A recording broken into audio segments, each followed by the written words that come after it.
Hey guys, good afternoon. Welcome to the show. Today we got some Toyota stuff going on. So here's the old blue melanoma Tacoma. We got it pushed in here. This whole wall here with the door in it hinges open, so I pushed that open and took the little diesel. Little diesels outside there. They'd actually pulled the Tacoma up forward all the way to the house and then back shoved it in here, and it was actually able to get the front tires over the ledge. So I had my boy pushing the brakes, and I put the old folding ladder behind him on the floor so he would have something to roll into. I would have liked a 2x4 or something, but I was going to put this little dolly upside down on the ground or something. But anyway, I didn't push it in here 100 miles an hour, and I took time to check and make sure I wasn't going to run into the wall or the benches.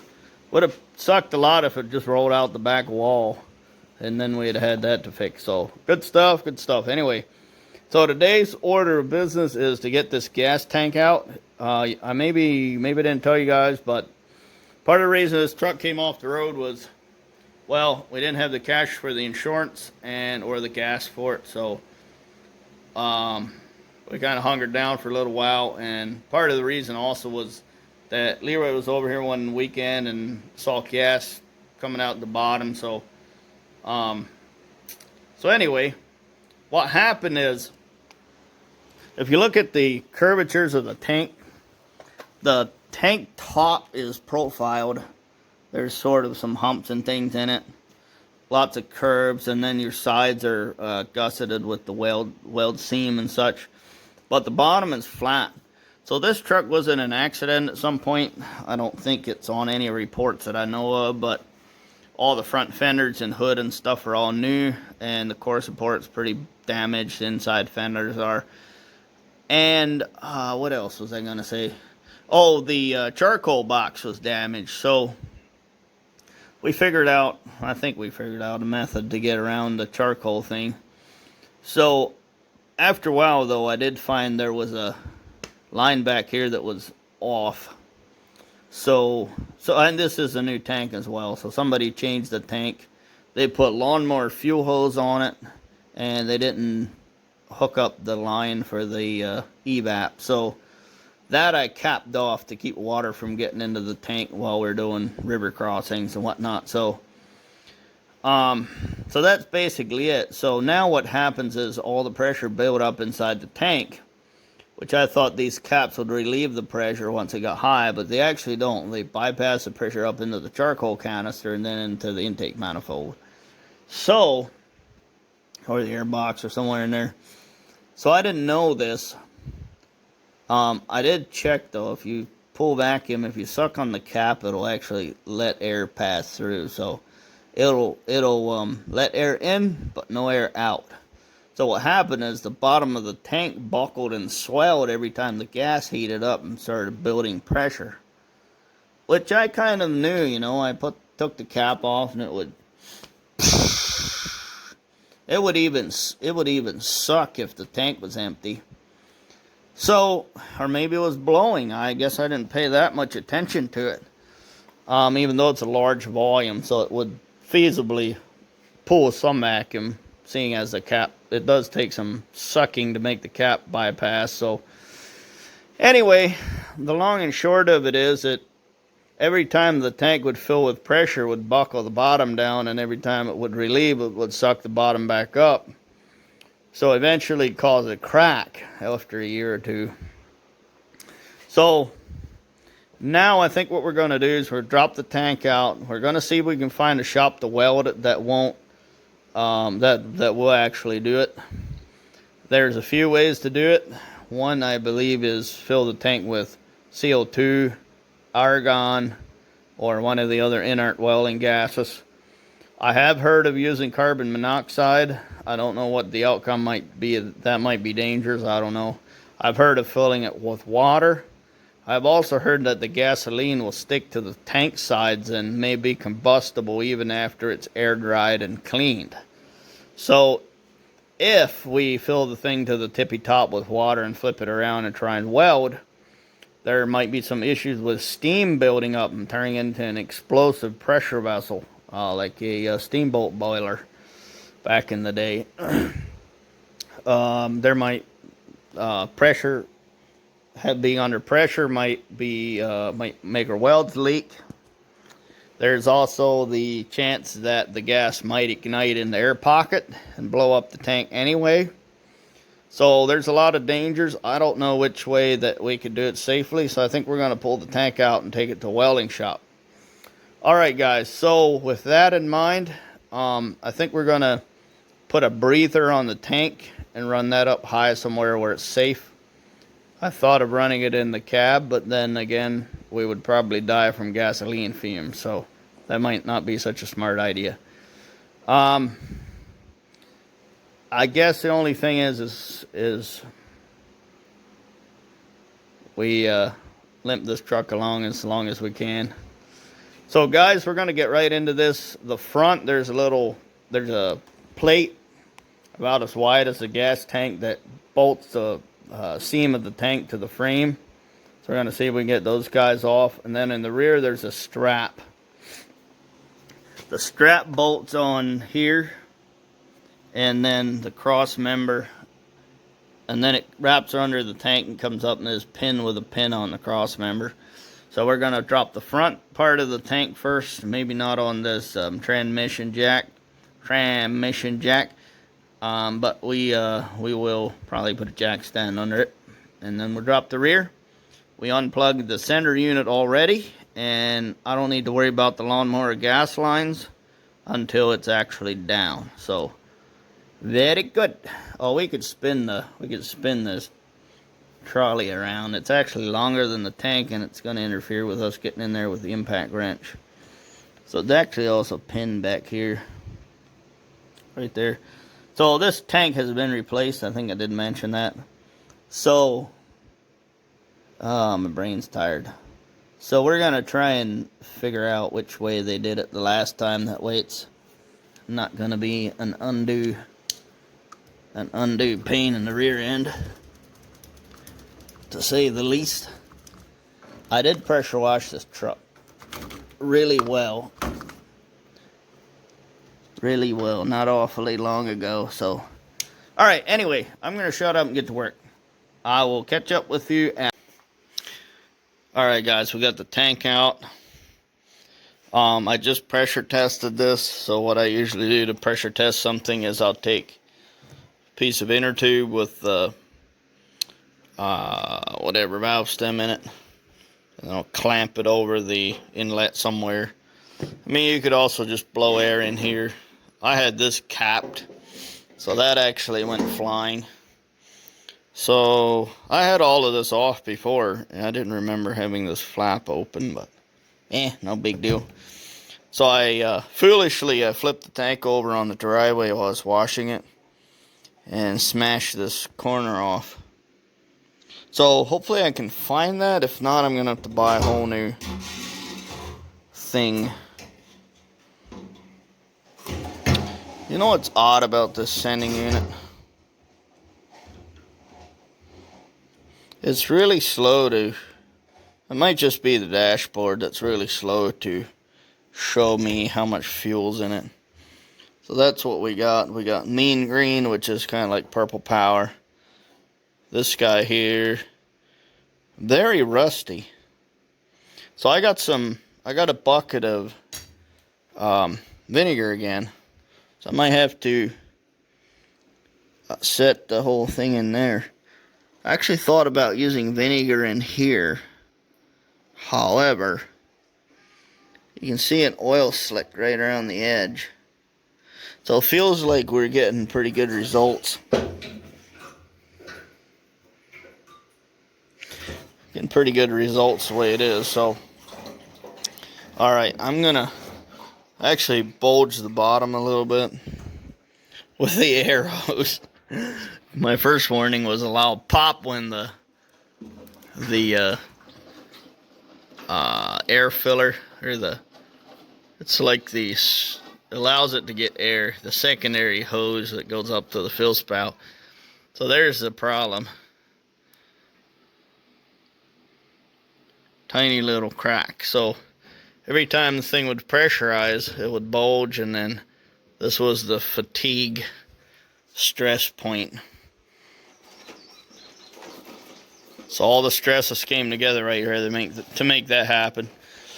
So there's the front flange. I had no issues getting those bolts out. Well, I did too. I guess this bolt here was the nut pulled through, or the nut came unglued from the truck frame. So there's a lot of mud on top of here and whatnot. So there's only a little bit of rust. I'm not sure what we'll do. I might have to resurrect the old crud cutter rust, whatever it's called. Anyway, rust converter, that's it. So I'm not sure. We need to paint this tank or something for sure. So we got pretty scaly old rust right there. So anyway, guys, that's the update. We're going to pull all this stuff out, throw it in a box somewhere, and then we're going to go find a shop that can hopefully just weld that area. And if we're successful with getting the old, I hear the air horn rig coming. So we're successful with getting the gas and oil out of there, then. Alright, we're going to the races, guys. In Land of Legends. So I'm going to dump this. We'll see you guys later. Alrighty, guys. In today's video, I watched a guy on the internet take one of these torches right up to a gas tank and light it. So I thought if I did that and there was fumes in my tank would explode sky high, but maybe not. So I got a paper lunch bag on top of the tank. We're gonna put some gasoline to it. Try not to get any in the tank though. And we're going to make a gasoline trail and then light it on fire and see if there's any fumes inside the tank.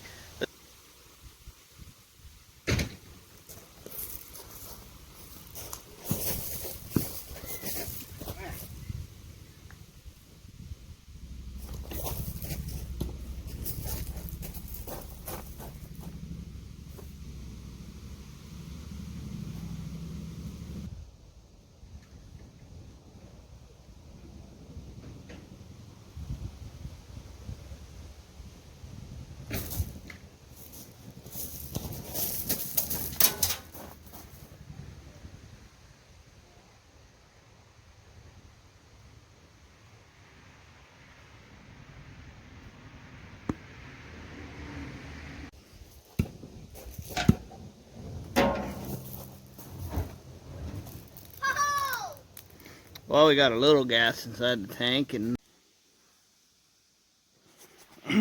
hey guys, today I'm dressed to kill. Well, or dressed to die because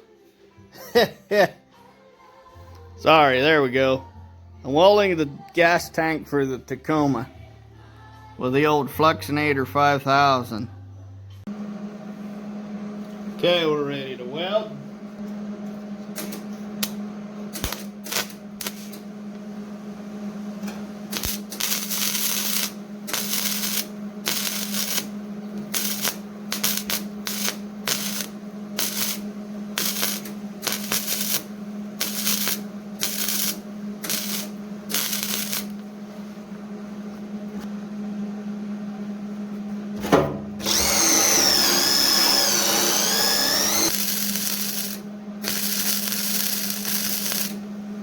Got a problem.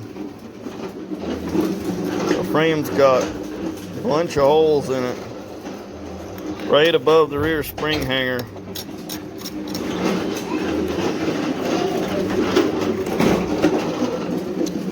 So here's the cross member, and the frame boxing ends right about here is where it gets welded. No, back here where it gets welded back in.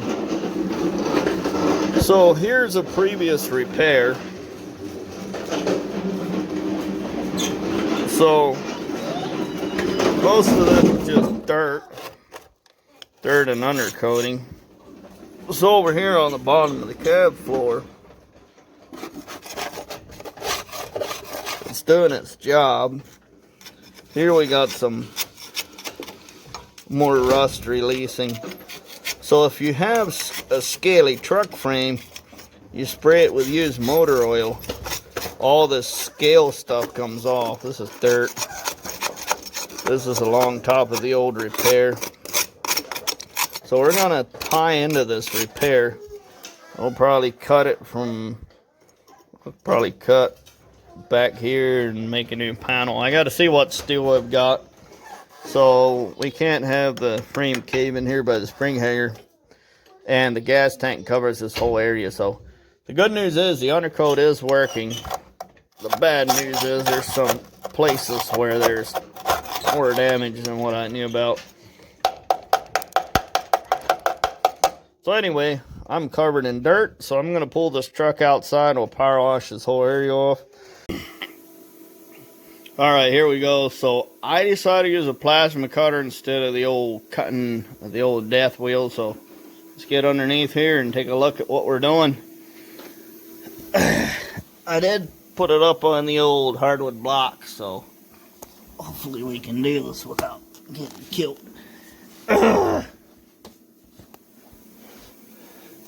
So I did just... There goes the air compressor.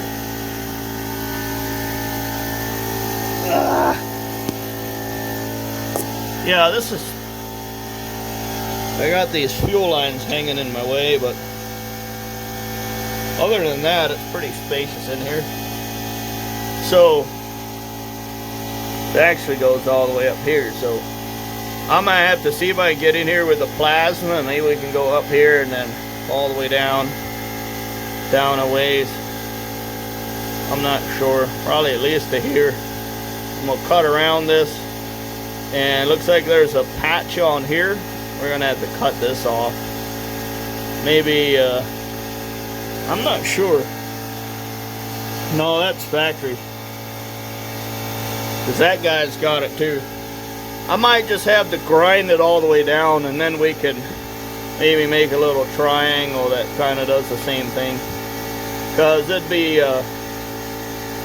good for us if this didn't just go get broken. So, well, guys, this is how this day ends. So it looks like this is the wire inside the sleeve that controls the on and off for the plasma torch. So here's the sleeve. Looks like a denim or some fire resistant thing. Here's the gun and the hose. This wire travels alongside the hose inside the sleeve, triggers the on and off when you push the button. Little tiny electronic switch there. So I'm gonna have to go see if I can find a new wire. I've lost continuity in the one side, so hopefully it's that easy to fix this whole $200 and some item. So we're gonna head to the hardware store and see if we can get her fixed. Okay, guys, I got cardboard template. That's about what I need. Traced on this piece of sheet metal. I didn't check the gauge. It's fairly thin, but still stouter than what's there now. So I'm gonna get this cut out, and we'll move underneath and get it welded in. Alright, guys, this is what the weld looks like. It's nothing to write home about. Some of this frame is really thin, but so far we take care of all of the actual holes. You see, it a little bit of difficulty. I got the heat turned up way high, but still it's really thin. So I added a diamond to the bracket here. Yeah, that should definitely help tie it together. We have a really good bond here, all the way across the top to here, and that old patch goes all the way down. So I think we're pretty stout. Got one pinhole here, we could tack that. I think I'm gonna have to add some nuts to this bracket. It looks pretty badly flogged, so I'm gonna have to grab some nuts and some bolts, and we'll try and tack them at least on one side. Part of the roughness of the weld here is just because I got my feed speed just a little bit too high, which helps me cover some harder to weld areas. And then we did end up butting here, all the way across the bottom. And then we got a lap joint here, And that's not, those holes aren't the actual frame, because the inner boxing extends all the way up to here. So this is actually the inner boxing of the frame. But this frame is really thin. We're gonna push this girl as far as we can go, and maybe if one day it breaks in half, that'll be the end of the fun. And we will just take the truck to the trash, to the scrap yard. So for now, we're gonna drive it on the back roads and stay safe, eh? All right. Anyway, guys, I thought I'd show you the piece that we cut out. Here's the piece. This is the end. Let's see. This would be the end. This would be toward the front of the truck.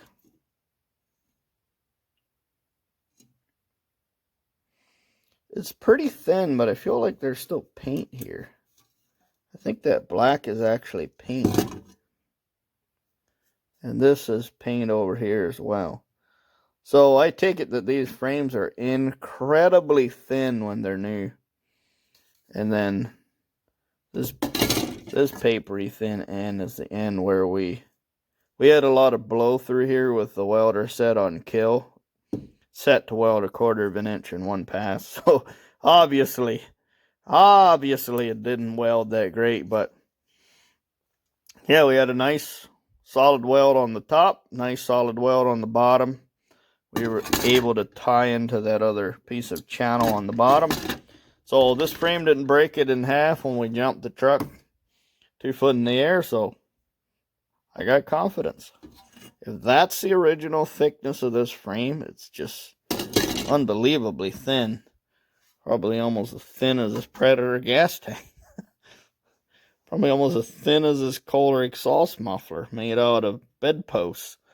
So anyway, guys, just thought I'd show you that's the piece. Come back. We got the fuel tank in. So this is the breather, the Toyota breather that's on the breather evap canister setup. So this apparently allows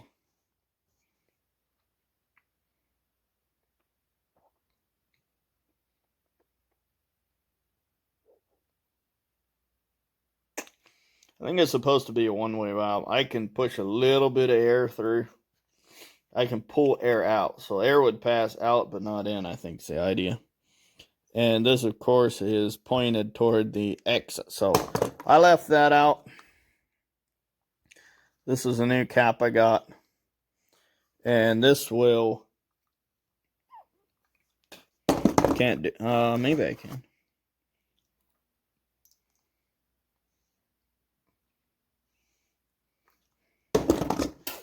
That will actually let air in. I don't know what kind of heavy metals are on that plastic, but anyway.